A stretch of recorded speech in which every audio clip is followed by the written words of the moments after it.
You're watching Caribbean Vibrations, and today's episode is about the school-to-prison pipeline in Ontario. We speak with Dr. Carl James about the unfair treatment of black students in the education system, discuss with Knia Singh from Mott Legal Services about some of the root causes of the problem, talk with the Black Legal Action Centre about the Links to Justice program and the upcoming documentary. And youth advocate Rockcliffe Chung shares an experience about how a family member was almost involved in the school-to-prison pipeline. But first up, we speak to members of the PLUG program, an initiative that advocates on behalf of black students to resolve various school-related issues right now on Caribbean Vibrations.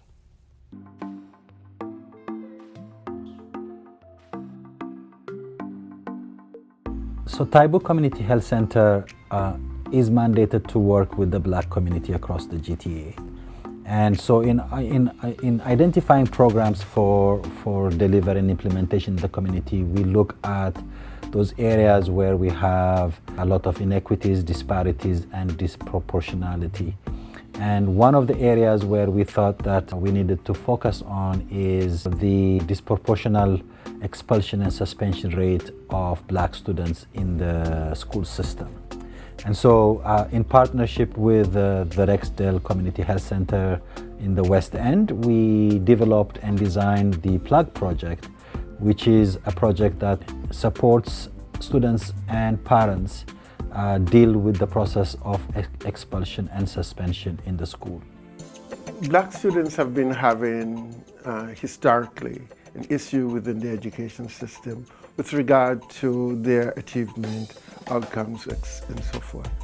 Now, if black students are not engaged in the education, if they seem not to make connections with the teachers, and we know that much learning has to do with the relationship that students develop with teachers. And therefore, if there's not that kind of relationship between student and teachers, if students find themselves alienated in the education system, in the classroom, therefore, there's going to be some differences and there are going to be some tensions. How teachers respond to those differences will have an effect on how the teacher decides whether that's something that's worthy of suspension or not suspension. So if racism is one of those factors that constantly informs the relationships that people have, and we can't deny that racism exists in the system. We can't deny that racism exists in our society. And insofar as that's the case, that's going to be something that's always mediating relationships between teachers and students and between everyone. So therefore, if teachers find students difficult, and teachers are going to define what it understands to be difficult, or not meeting the expectations of the teacher has a number of choices that he or she can make, one of which is to suspend the child. And therefore, that suspension, based on any number of factors, will affect the learning of the child, the achievement of the child. And we know the more often students are suspended, less likely they are to be promoted, less likely to graduate, and more likely to drop out and so forth. So that whole issue of suspension has a tremendous effect on the outcomes of students.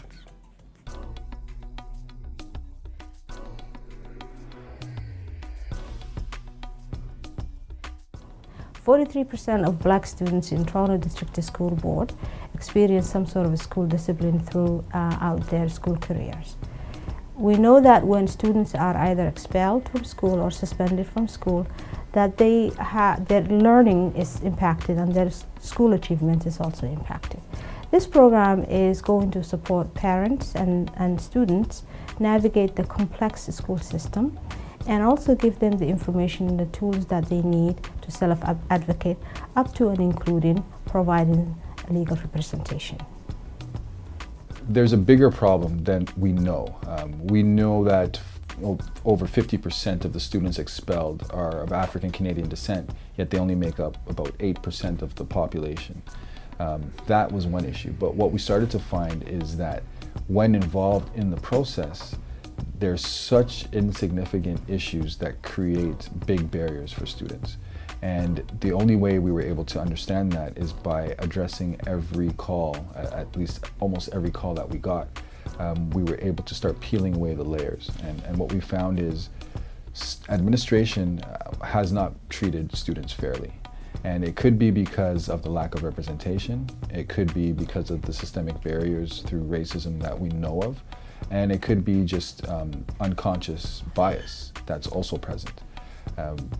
We need students to stand up, and we need students and teachers to be informed of what's their rights so that they can address these issues properly.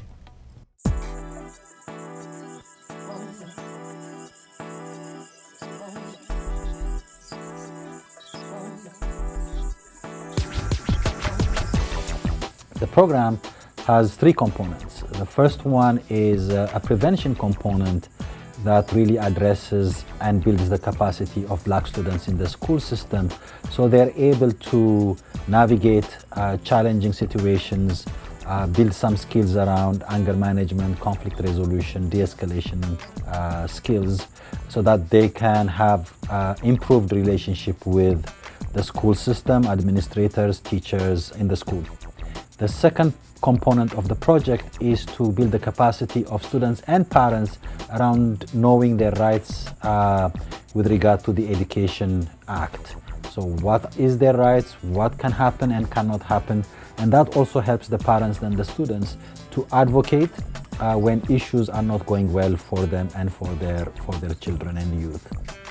The third part of the program is facilitating access to legal advice, legal information, and direct services, whether it is to challenge decisions or also legal representation at appeals and tribunals.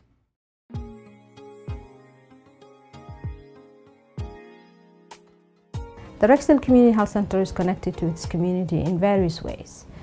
We do community engagement sessions, we do outreach, we have advisory committees where our community members participate and inform the programs that we offer. We are connected to schools in many ways, in many different ways. Our Pathways to Education program has 400 high school students. Our STEP program at Kipling Collegiate has 80 students. We are confident that we will be able to reach those who can benefit from this program. The school to prison pipeline is so real, it's so evident. And when we talk about gun violence and violence in the communities, we always complain and we say, we need more policing, we need stiffer sentences. But that's not what is going to solve the problem. What's going to solve the problem is these young people remaining in school. And that's why our team is surrounded with other people who are like-minded, because if we were doing this just because it's a job, then we wouldn't get the results that we get. And we do this because the students are young lives that have yet to flourish. And any barrier that they face at this early stage really complicates their future prospects of success. And so we found it upon us as a duty to step in and ensure these students are treated fairly.